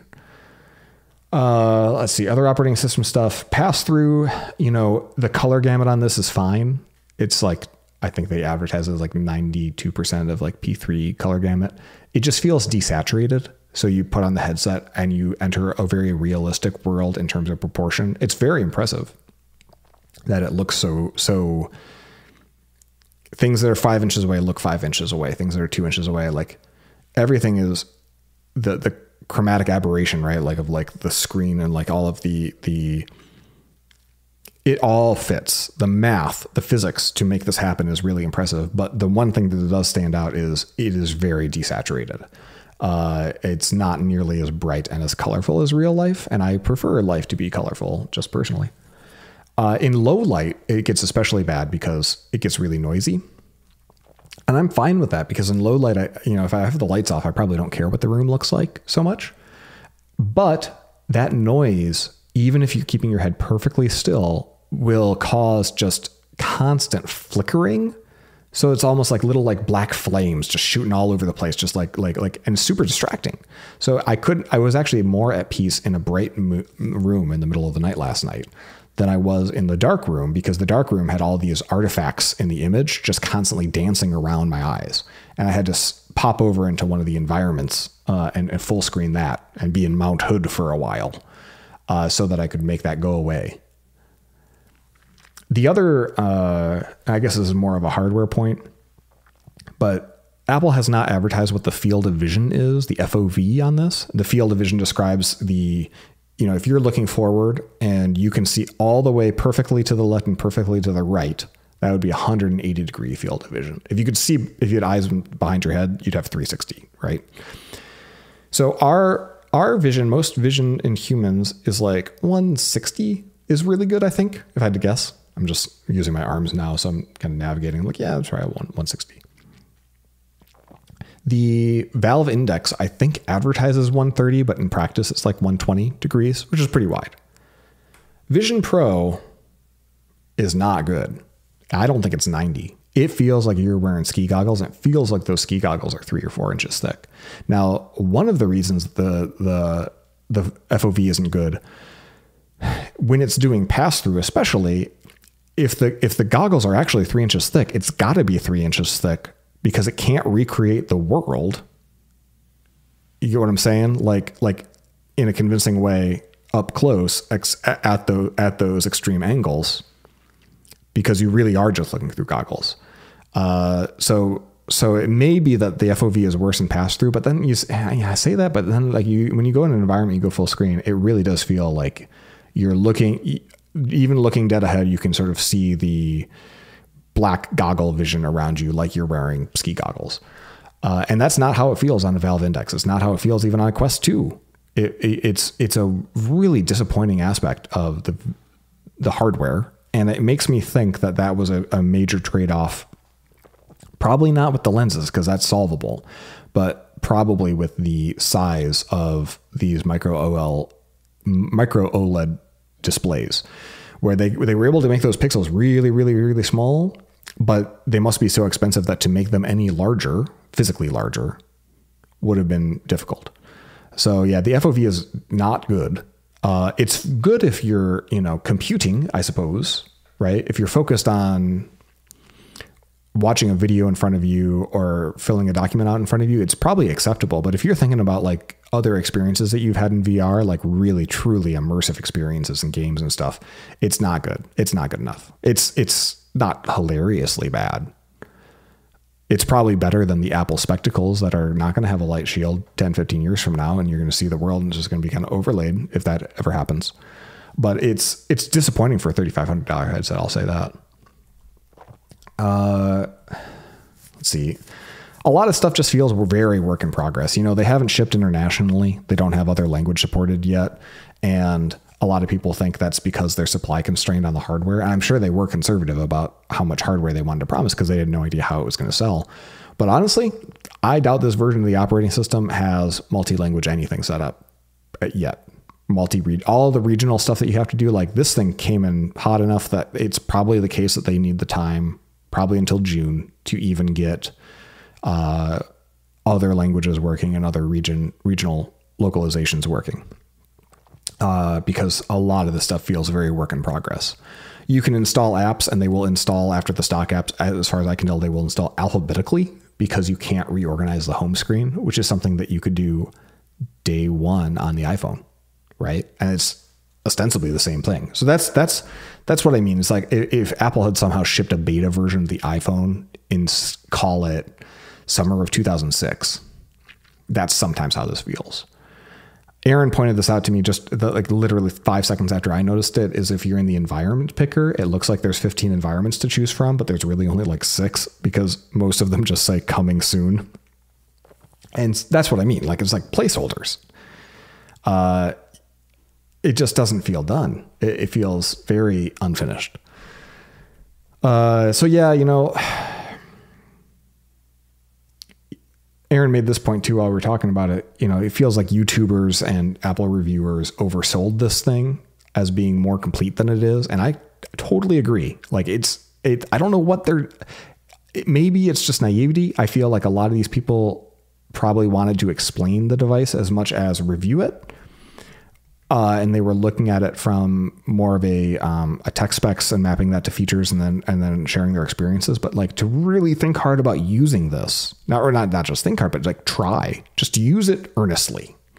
Like, I don't think a single reviewer just tried to use it earnestly and run into all of the walls. And then maybe, if you're in Apple's good graces and you get a preview unit, you probably don't want to just like light them up for every single bug because you're on a version of the software that's earlier than what's probably going to ship. And that's true. 1.0.2 came out after these reviews went up. Spoiler alert, it didn't fix much, I don't think. Another example where I feel like a lot of these reviewers maybe just never used VR before when they talk about how awesome it is. But the environments don't look good. They're fine. They're nice. They have cool audio effects. They have some cool fog and atmospheric effects and some rain effects. And that is 3D generated. But if you ever played Cruisin' USA, back in like 1996, the racing game that was arcades and Nintendo 64, all of the people and all of the landscapes were like flat cutouts, like textures of photos, but cutouts. They were not 3 dimensions. When I'm in Yosemite or Mount Hood, I feel like I am looking at a very decent but not amazing 3D image, not a video, and definitely not a full 3D construction, like a game engine. Little tiny bits feel like they're like the stuff closer to you, like the scatter on the floor or a table or a chair or something, like that kind of stuff, like something close to you or something on the ground, that looks 3D rendered. But the most of the stuff is that the landscape is in the horizon line. And that is just looks like Cruising USA to me. They're fine. I don't think third parties can make them. Third parties can have their own app and the whole app can be immersive, but you can't just like live in those third party environments right now. And God, I hope that changes. I hope it's not like the watch with the you can't make custom watch faces, that only Apple owns these environments, because they're just not fucking good enough. You know, it really, I wonder how many times I'm going to say not good enough on this recording. I wonder if Apple didn't fuck up huge by blowing up their relationship with Epic Games. I'm going to be honest. Unreal Engine 5 is so far ahead of what Unity can do. And if you don't know about game engines, Epic blew up their relationship with Apple because they wanted to sell Fortnite V-Bucks directly and cut Apple out as the middleman of that transaction. And so they flipped a switch and they just did it. And Apple did the predictable thing and kicked them out of the App Store. And then there's a big lawsuit. So now that means when Apple releases the Vision Pro 18 months later, they're definitely not going to use Epic's Unreal Engine for games or for any of the 3D rendering pipeline. And so instead they partnered with Unity, which has its own fraught relationship with game developers and the industry after John Riccitello, the now former CEO, blew up that company's reputation. So Apple's kind of feeling like they might have backed the wrong horse, but like it's exactly what happened with them 10 years ago when NVIDIA shipped some chips onto some graphics chips. Again, this is all underlying. This is Apple's disinterest in hardcore AAA gaming that's coming back to bite them in the ass time and again. 10 years ago, NVIDIA ships some chips for a MacBook Pro. There are some issues with it. It forces Apple to do a repair, out of warranty repair program for that MacBook. It was expensive. And the executives, apparently the two companies didn't get along about the cause or the handling of it, and just permanent schism. Apple declares they're never going to use NVIDIA's GPUs ever again. They're going to go with AMD. And then it turned out NVIDIA's were way better, and Apple people just had to kind of suck it up and use AMD stuff. And now we have to suck it up and use Apple's silicon because there's no relationship with NVIDIA. Now, like that sort of worked itself out because Apple goes in this direction of unified architecture. But here we are with Epic, and I'm looking at these shitty Cruising USA trees, and I'm thinking like, man, this would look a lot better with nanite and global illumination in Unreal Engine 5. And we're never going to see that. And it's a huge bummer because even if you have the most powerful hardware on the planet, if you don't have the right software pipeline rendering these images, it's going to look cartoony. So other stuff that feels work in progress. The video playback, is good, I think. I played with Apple TV. I opened up Disney Plus. Paramount Plus is just an iPad app, but it's, there. Apple TV defaults to immersed, and you can select a special environment called theater. And by default, it puts you in a middle row, and it's just in the playback control. So you can discover, like you click on that and you can see, oh, I can go in the balcony or the floor, and I can go front, middle, back. And it's when you're in the theater environment, you can't just drag drop the screen. The screen is the screen size. So like it's got a sense of real place. It's fine. I don't know, man. Like it's if you've ever used big screen on a Quest 2 or on a Valve Index, which is like an app for this exact purpose, it looks exactly like that. It's a higher quality screen, and that's nice. And the audio is great. Congratulations. Like that's good. It's not like, I don't know. Again, all the reviewers losing their shit over this stuff. It feels to me like they never used another VR display before, and maybe that's the case, and maybe that's the right way to play it because most people have never used VR before. But if you don't have a good TV in your house and this was your only TV, this is the TV you probably want to use. I'm very, very fortunate to have a great projector and 130-inch mounted like screen at home, and like it's not that good. I'll be honest. I was expecting it to blow my fucking socks off, but the God rays kill it. It doesn't matter how good the resolution is.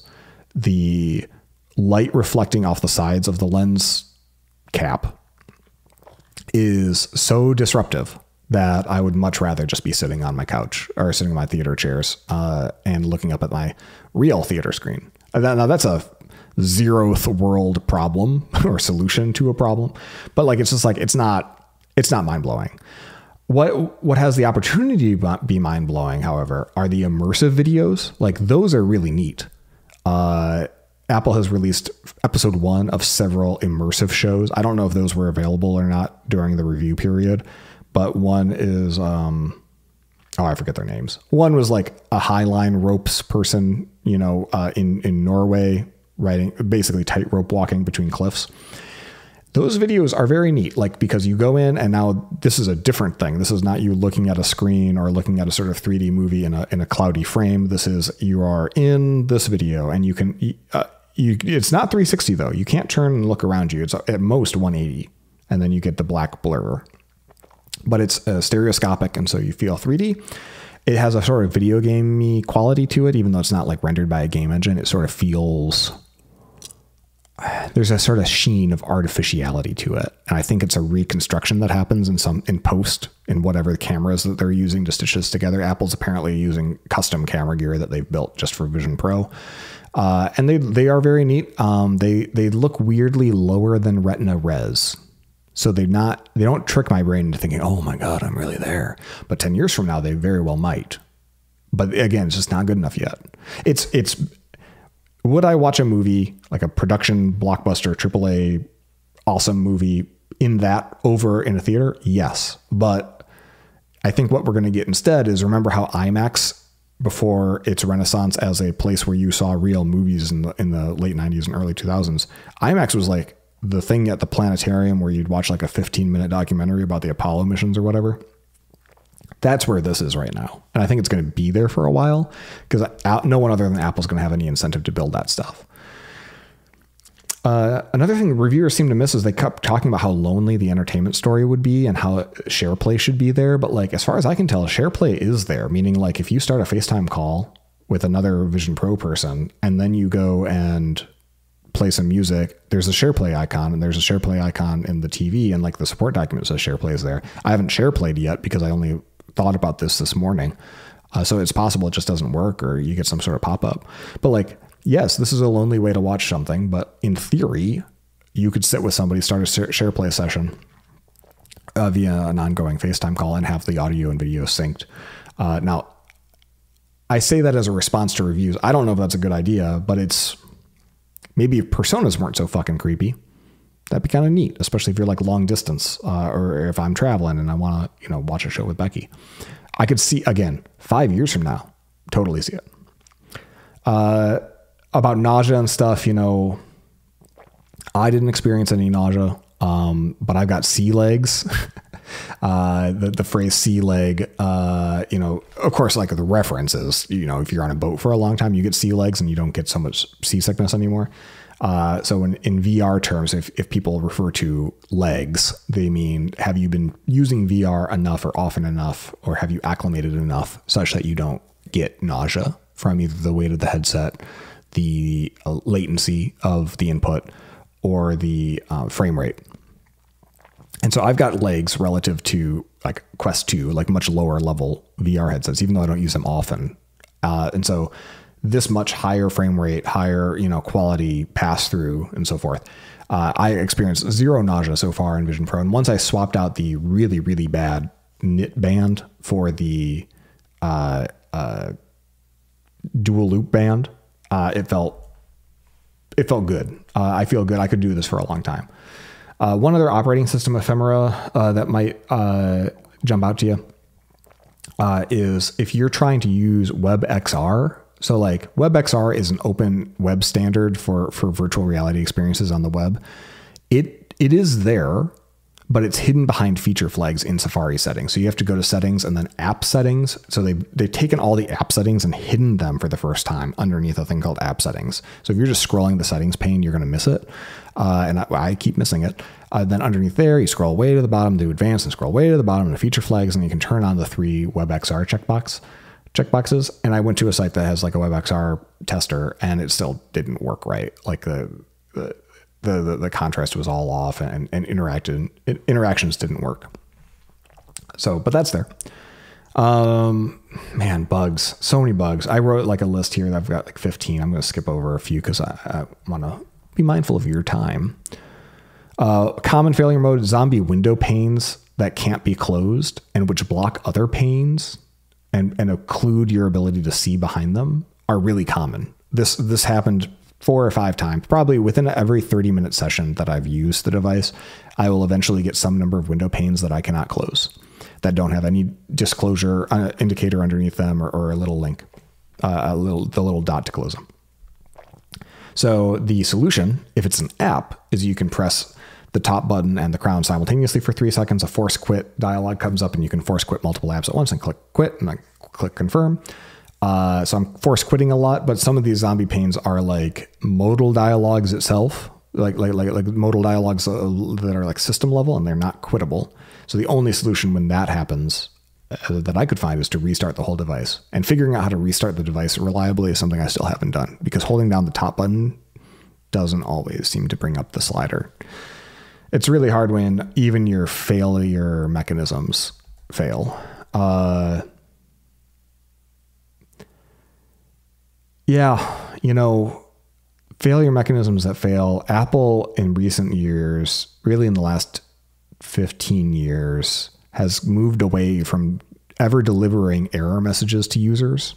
They don't want users to see errors because they don't want users to experience errors. And so there's like some wish casting going on. Like maybe if we tell software developers they're not allowed to surface errors anymore as like dialogue saying error -34. You remember back in the iTunes days, there were all these error codes and you'd Google the error code and figure out what was happening. It's almost like some executive at Apple said, hey, you know, I'm sick of all these fucking errors. Why don't we just not show them when they happen? And we'll just tell people to run a sysdiagnose or to look in the console app of their Mac to see what was really going on.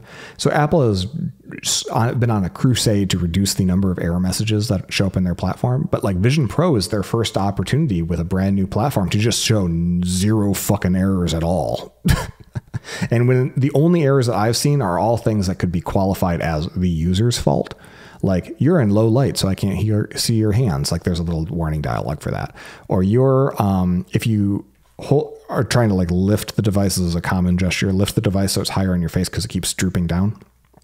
The hand trackers will be blocked and they'll say tracking failed and the whole thing will go black and you'll get an error. But that's really like, it's really a your fault as the user, you're holding it wrong problem.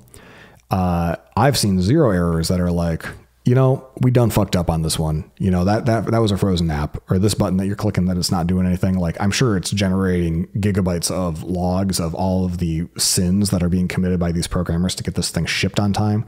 But as a user, it means when something fails, I have no idea. Did this fail? If it did, was it my fault? Was it the system's fault? It makes users feel powerless to rob them of that information. And so vast majority of users, if you don't tell them that the system fucked up, they're going to think that they fucked up and they're going to feel like they're too dumb to use your system. And I know that I'm like well known in my little corner of the industry for finding bugs, but I think all that's different with me is I've gotten very good at identifying when to blame software as being the problem as opposed to myself. And I spend so much time on this and I harp on it so much because I see people blame themselves. And I feel like if computers do one thing, they should successfully not make people feel worse than they felt before they started using them. And I guess like if I take that as a personal value, it's like why I'm anti social media and Instagram and feed based, like I want people to feel as good or better after they're done with the system. And if they have a bad experience, I want to at least be able to absolve them of guilt that like, oh, I guess I'm not a computer person, or I guess I'm not smart. So the lack of error messages at a fundamental like values level grinds my gears, because Apple is selling a vision. Love the wordplay. Apple's selling a vision that like this thing that its shit don't stink, and it does. And when it does, they should own it. But they don't. And that's, you know, I'm happy to defend the company in all sorts of other ways where I think that they kind of get pooped on for, you know, what I would say are unreasonable reasons. But if your code has a bug and that bug gets in somebody's way, like own it. My favorite thing about Safari, like Safari is Apple's best piece of software. And why is it Apple's best piece of software? Because when that team started, in addition to their test suite, which they actually had a test suite, and they were probably the only app that had a rigorous test suite at the time because they inherited it from KHTML, the open source fork, Conqueror, that they'd forked Safari from initially. They had a rule that, like, if the build got slower, your commit was rejected. They would never make the build slower. It could only get faster. And I feel like the rest of Apple needs to have that, like, level of rigor, because there's just too many moving parts. It's like the apocryphal or inaccurate truism, aphorism, like that A hires hire A players and B players hire C players. If everyone's like off their game just a little bit, the cumulative effect of every software developer and app and subsystem being off their game is dramatic. So if I'm sounding harsh here, it's because this is just somebody like looking at it with very neutral eyes. Like, I'm looking at it for what it is, and it is clearly broken. It clearly doesn't work, and I'm not willing to cut them any slack because they're not owning that their own shortcomings. Other than the features that aren't there, they'll say those features aren't there, but when like stuff goes wrong, like, they don't own it. Okay, some other little notes. Some things I liked. The Optic ID, which is their Face ID equivalent of scanning your eyeball, has this animation that looks like a little circle, kind of like the QR code shape, and it makes a cute little roulette marble sound, like it's slotting into place as it spins while it determines if you are you. And that's a really pleasant sound. It's one of the best sound designs I've heard out of Apple in years. Another is that the top button, it is effectively the capture button. You can tap it and you can take a photo. Those photos are low resolution. They're like, I think somebody calculated, they're square and they're like 6.5 megapixels. But when you take one, even if it's grainy, even if it's not super high quality, and you look at it in photos later, there's an immersive button, and you can see it then in that same sort of 180-degree three-dimensional stereoscopic view, where the stereoscopy is good because the cameras are about eye width apart. And so I took a picture of myself in my chair in my office last night, and I didn't think about it. Then this morning downstairs in the living room, I looked at it, and it was like I was in my office staring at my feet on my ottoman instead of sitting in my living room staring at my feet, which were on the coffee table. Very effective. I was impressed by that. If you let your finger touch the top of the device while it's been running for a while, you will find that air is hot. And that's good because it means the thermal system is getting a lot of hot air out of that system really quickly. And you don't I haven't felt it on my face. So I'm grateful for that. I also don't have any fucking hair up there. So if you have bangs, you might feel, don't bother blow drying, I guess, because it'll do that for you.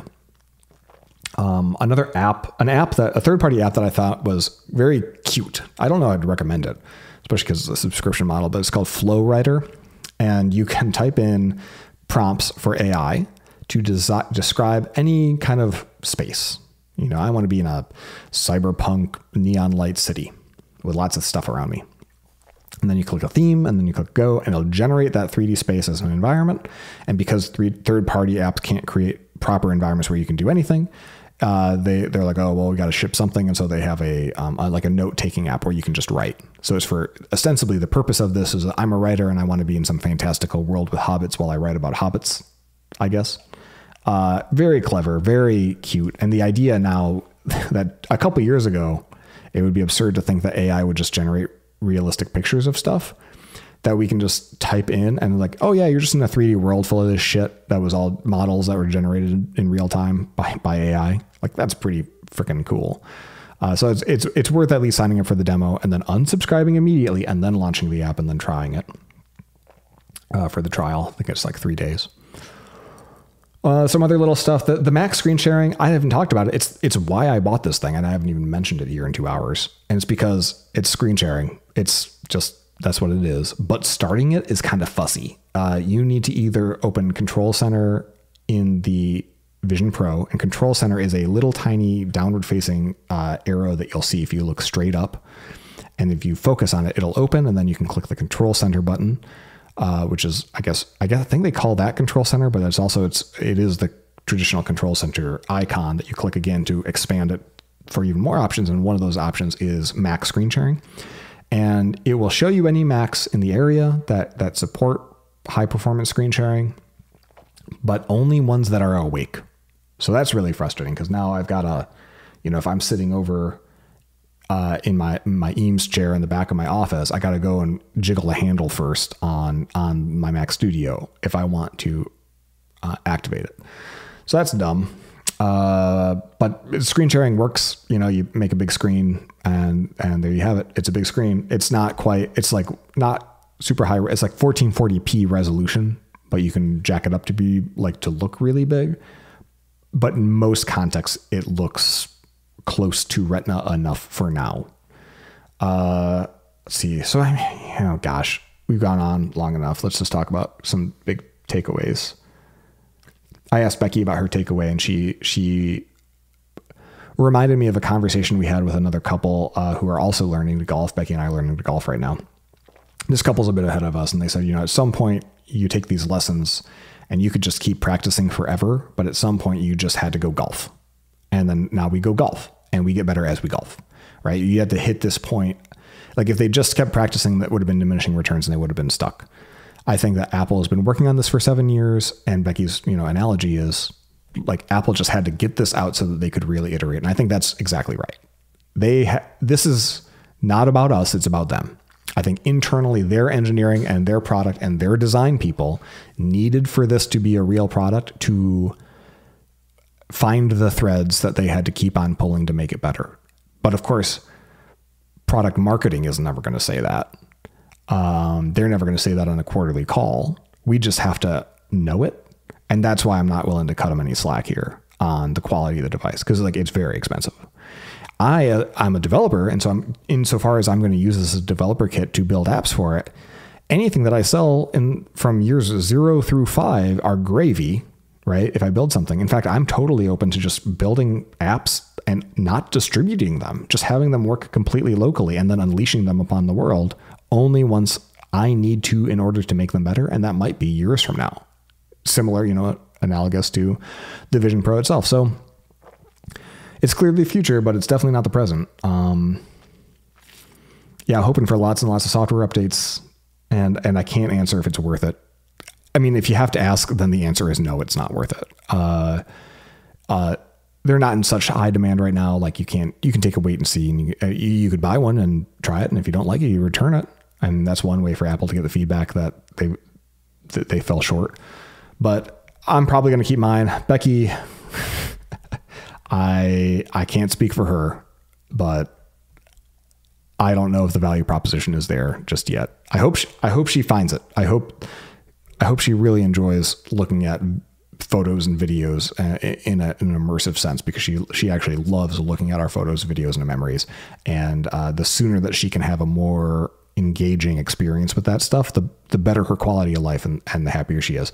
But it's only worth so much drudgery and nausea between here and there. Just a couple of mailbag things. Again, this is the Vision Pro extravaganza.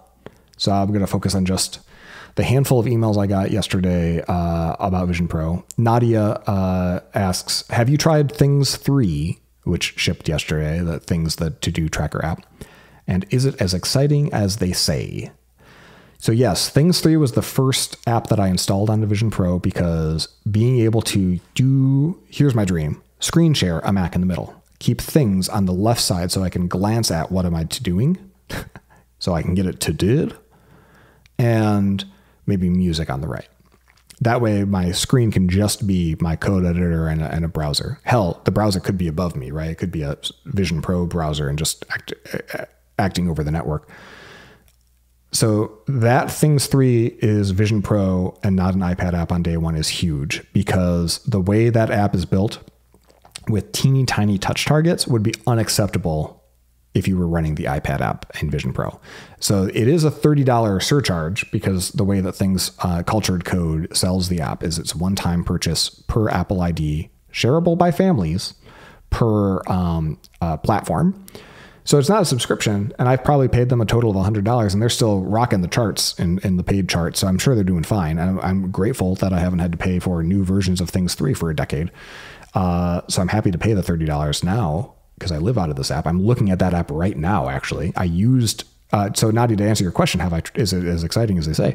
I, this morning, organized this entire list of 150 items in Things 3 on Vision Pro with a keyboard and a trackpad.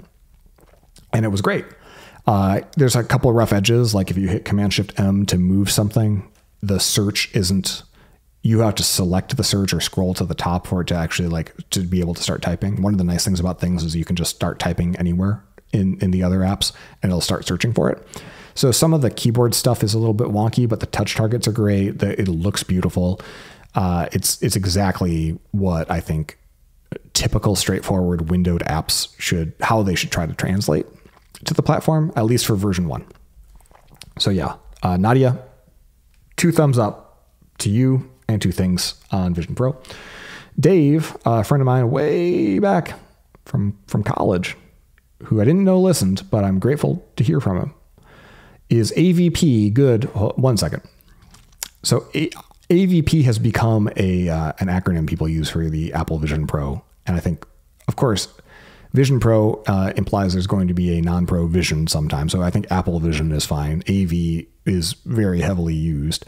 I see AVP and I just think of Alien versus Predator every time. I can't not. So is Alien versus Predator good for quote unquote productivity tasks like using a terminal or an IDE? Some reviews said that high hand gestures aren't as accurate and fast as keyboard and mouse. Well, Dave, if you're listening this far, you probably know what I think about that.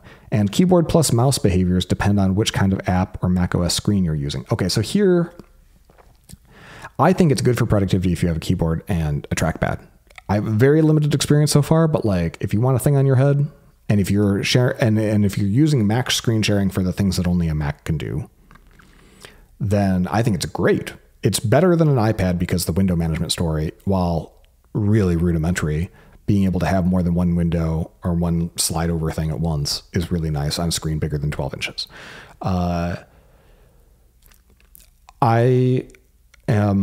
Jury is out because I haven't actually, on a normal work day, it's Saturday morning, I haven't sat down and tried to code on this thing all day long like I do with my X-Real glasses, my little 1080p USB-C glasses that I plug into my MacBook Air, which is how I've been programming dominantly for the last 3 months. And it worked great for me. So yes, answer to the first question, are eye-hand gestures inaccurate and slow compared to keyboard and mouse? Yes, they're inaccurate and slow, and I would not recommend them for productivity. But are keyboard and mouse behaviors depending on what kind of app you're in? Yes. So when you're in screen sharing, pinchy pinch doesn't work. Mice work, but mice don't work outside of screen sharing. The one and only 2021 or later Magic Trackpad works both inside screen sharing and outside screen sharing. So that's the one to get. Sorry, that's going to be $120 or whatever. And so that'll work in all contexts. Keyboard, same thing.